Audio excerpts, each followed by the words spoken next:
जय भगवान श्री कृष्ण जी। प्रिय श्रद्धालु भक्तों, आपने अक्सर ये बात सुनी होगी, सोची भी होगी और कही भी होगी, अन्य से भी कही होगी और परिवार में भी कही होगी कि जो भी होता है वो अच्छे के लिए ही होता है। लेकिन क्या वास्तव में जो होता है वो सर्वदा अच्छे के लिए ही होता है? एक बच्चा पैदा होता है और पैदा होने के बाद ही उसकी माता की मृत्यु हो जाती है। क्या ये अच्छे के लिए हुआ है? दूसरा बच्चा पैदा होता है और पैदा होने के कुछ समय बाद उसके पिता की मृत्यु हो जाती है। क्या ये अच्छे के लिए हुआ है? एक व्यक्ति अपने परिवार का अकेला कमाने वाला है और पूरा परिवार उसी की आमदनी से ही चल रहा है और उस व्यक्ति की अकस्मात सड़क दुर्घटना में मृत्यु हो जाती है। क्या ये अच्छे के लिए हुआ? मनुष्य का जीवन वर्तमान से चलता है और वर्तमान में जो होता है वो सदा अच्छे के लिए नहीं होता, क्योंकि जिस पर बीतती है वही जानता है और वही सोचता भी है कि अब क्या होगा, कैसे जिंदगी चलेगी। बच्चे के पिता कुछ समय बाद मृत्यु को प्राप्त हो जाए तो पत्नी अपनी तो बात दूर तक सोचती ही नहीं, ये सोचती है कि उसका बच्चा कैसे रह पाएगा, इसका पालन पोषण कौन करेगा। और बच्चे को जन्म देने के बाद तुरंत माता की मृत्यु हो जाए तो उसके पिता भी सोचते हैं इसे पालेगा कौन और ये कैसे पलेगा। और उस बच्चे के जो सगे संबंधी होते हैं, दादा दादी, चाचा चाची, ताऊ, वो भी सोचते हैं कि बच्चा कैसे पाला जाएगा, माँ तो है नहीं। जो व्यक्ति सड़क दुर्घटना में जिसकी मृत्यु हो जाए और जिसमें पूरा परिवार उसी की कमाई पर आश्रित हो, उसकी मृत्यु के बाद परिवार ये सोचने के लिए विवश हो जाता है कि अब परिवार कैसे चलेगा, कैसे जिंदगी सबकी चलेगी।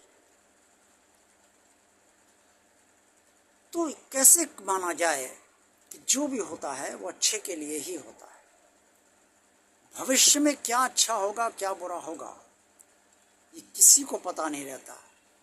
वर्तमान में ये सब देखते हैं, समझते हैं और सोचते हैं और निर्णय लेते हैं। ये बात भी सही है कि जो होना होता है जिस व्यक्ति के साथ, चाहे वो नवजात शिशु हो या चाहे बुजुर्ग व्यक्ति हो, जवान व्यक्ति हो, वो उसके साथ होता ही है। और ये बात भी निश्चित है कि जन्म के समय ही सभी की मृत्यु भी निश्चित रहती है। ये कितनी सांसें लेने के बाद इसे वापस जाना है, इसकी मृत्यु होनी। और ये बात भी निश्चित है कि जिसके साथ जो होना है वो हो ही जाता है, क्योंकि होनी को कोई टाल नहीं पाता और ना वो होनी टलती है। कहा भी जाता है होनी प्रबल है।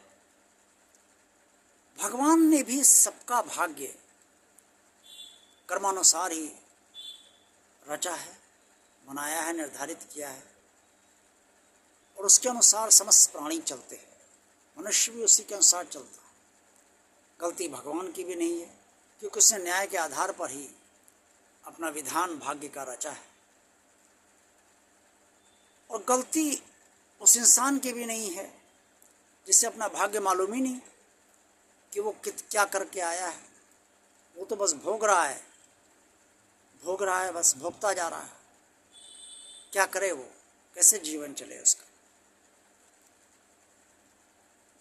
इसलिए ये कहना कि जो होता है वो अच्छे के लिए होता है, सर्वदा तो सही नहीं हो सकता।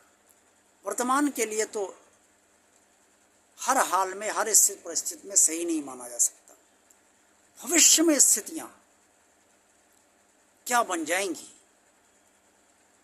जैसे मैंने जितने दृष्टांत दिए उसमें बच्चों की कि भाग्य से क्या हो जाएगा उस परिवार के अंदर। हो सकता है जिसके पति नहीं रहे, पत्नी की अच्छी नौकरी लग जाए, अच्छा काम धंधा चल जाए, या उसे सशक्त व्यक्ति का संरक्षण मिल जाए, परिवार का ही संरक्षण मिल जाए, जिससे बच्चा पल जाए, पत्नी का भी जीवन यापन ठीक से चलने लगे। जिस युवक का सड़क हादसे में दुर्घटना हो गई, हो सकता है उसके परिवार में कोई व्यक्ति पुनः कमाने योग्य बन जाए और उसका परिवार का फिर भरण पोषण अच्छे से चलने लगे, पहले से बेहतर चलने लगे। कोई नहीं जानता क्या होगा। जो होता है वो अच्छे के लिए ही होता है, इस बात से इनकार नहीं किया जा सकता। लेकिन स्थितियाँ परिस्थितियाँ कब बदलेंगी और कब तक रहेंगी ये किसी को भी पता नहीं होता, ना मुझे पता है ना आपको पता। इसलिए जब तक नहीं बदलती हैं तब तक कोई भी व्यक्ति मानने से सहजता के साथ ये नहीं मान पाता है कि जो भी होता है वो अच्छे के लिए होता है। जब स्थितियाँ बदलती हैं तो ये मान लेता है कि हाँ जो हुआ है वो अच्छे के लिए हुआ है। जीवन इसी तरह से चला करता है। जय भगवान श्री कृष्ण जी।